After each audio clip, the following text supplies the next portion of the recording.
Welcome back, fellow coders. Jared O'Leary here with BootUp.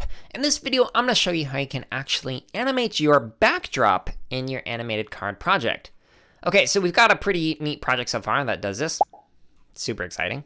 But I want to actually make it so that when I click on the backdrop, it changes things. So to actually code your backdrop, you go to the stage and you click on it, and it gives you some different blocks that you can use.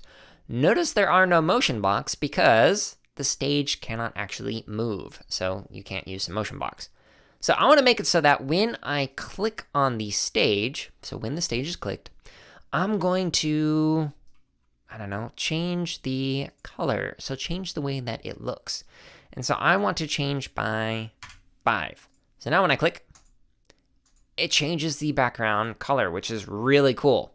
And I can even, add in some sound effects. So instead of the pop sound, like with the balloon, I'm going to add in a fairy dust sound, which sounds like that. But I'm going to make it faster. And a robot, because it's a robot background, And I just add this block in. And so now I'm going to click on the backdrop. It makes that really weird sound, and it changes the color.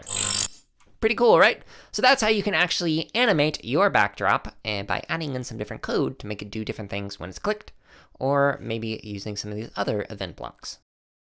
Thank you so much for watching this video. Let us know something that you learned or created in the comments below. And make sure to subscribe, like, and check out the links in the description for even more free resources, such as videos, free lesson plans, and our podcast.